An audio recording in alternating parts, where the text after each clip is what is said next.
So what's up people, आज के इस वीडियो लेक्चर में हम डिस्कस करने वाले हैं कि रीजनलिज्म क्या होता है. So let's see what is written here in slide 1. Regionalism is a sense of attachment और loyalty to a particular reason.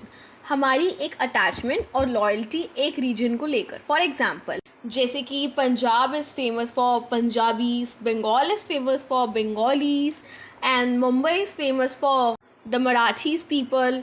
तो ये एक उनकी लॉयल्टी है, एक उनकी अटैचमेंट है अपने रीजन से. तो ऐसे ही एक पर्टिकुलर रीजन फेमस हुआ है. Often based on cultural, historical और जोग्राफिकल फैक्टर्स. ये इन्हीं फैक्टर्स पे बेस्ड होता है. It can include a strong identification with the local customs, tradition, language and identity of a region. अब फॉर एग्ज़ाम्पल कि जैसे कि पंजाब में पंजाबीज़ रहते हैं, तो जो उनका पहनावा, उनकी जो लैंग्वेज है, उनकी जो आइडेंटिटी है, वो दिखने से ही पता चल जाती है. Same in Bengal and same in other states too. तो इस तरीके से रीजनलिज्म को क्लासीफाई किया हुआ है. अब देखते हैं और कौन कौन से फैक्टर्स होते हैं जो कि रीजनलिज्म के अंदर आते हैं और उनको कंट्रीब्यूशन देकर. So there are many factors that can contribute to a regionalism.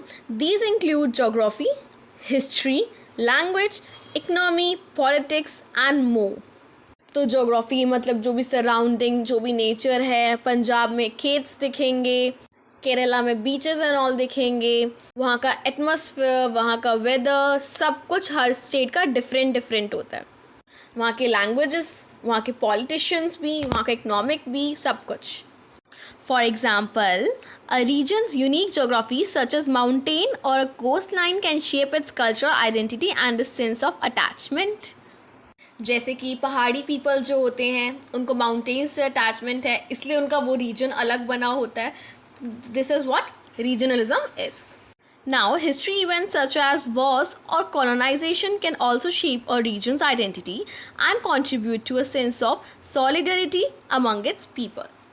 अब जो भी वॉर्स वगैरह हुए थे इन द पास्ट हिस्ट्री, तो उस तरीके से भी वो जगह फेमस है. फॉर एग्जांपल हम जलियांवाला बाग ले लें इफ़, तो स्टिल वहाँ पर अभी भी बुलेट्स के स्टैम्प्स अभी भी प्रेजेंट एरा में लगे हुए हैं.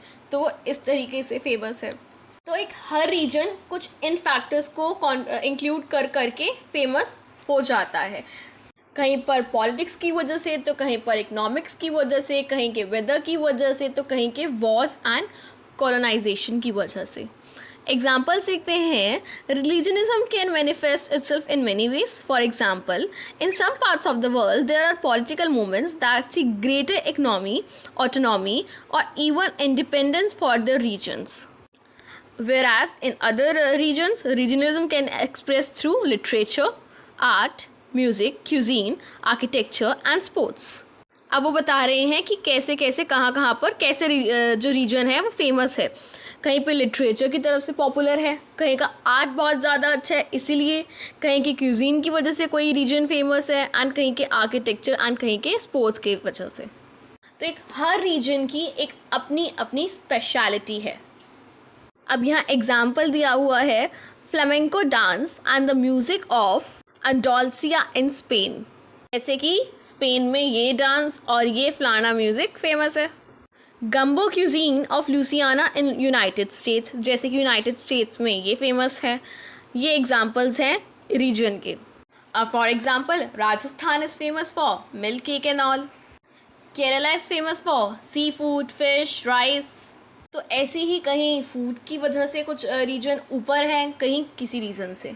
तो सब अपने अपने प्रिजर्व्ड होके रहते हैं, सब अपने अपने एक रीजन में ढले हुए हैं वहाँ के हर चीज़ की वजह से, whether it's food, whether it's the weather and all.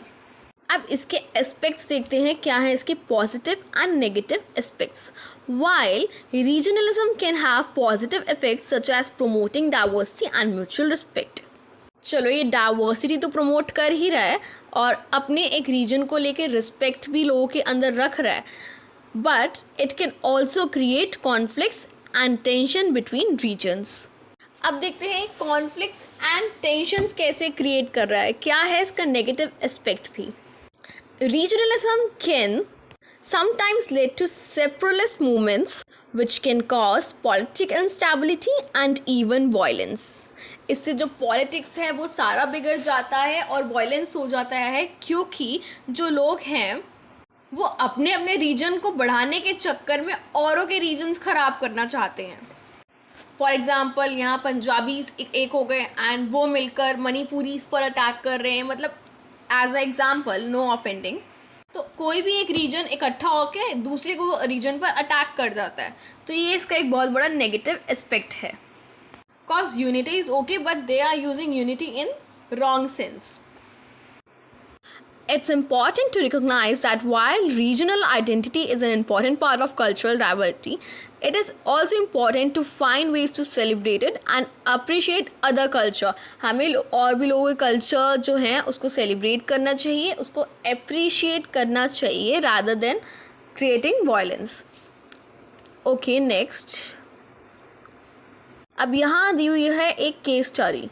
There are many examples of regionalism in different parts of the world. For example, the Basque separatist movement in Spain has been ongoing for many years. तो ये Spain में वाला movement जो है बहुत time से चल रहा था, with some Basque people seeking greater autonomy or even independence from Spain.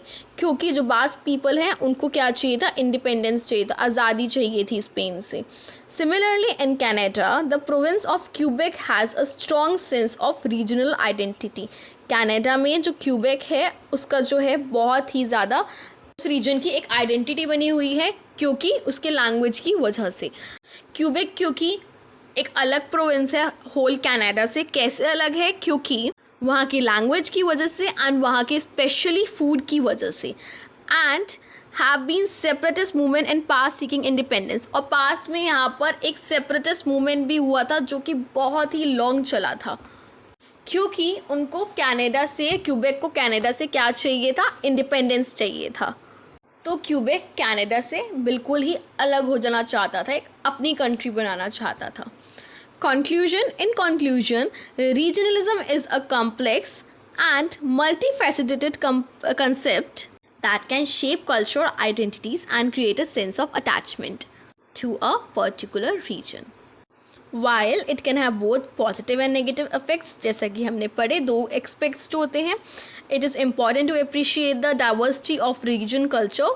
दूसरों को भी हमें रीजन कल्चर को एक्सेप्ट करना चाहिए, अप्रिशिएट करना चाहिए एंड सेलिब्रेट करना चाहिए.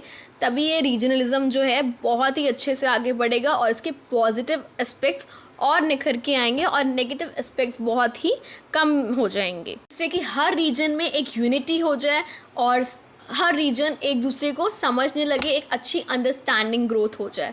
So this is what regionalism is. I hope you like the video and that's it for today's video. Thank you.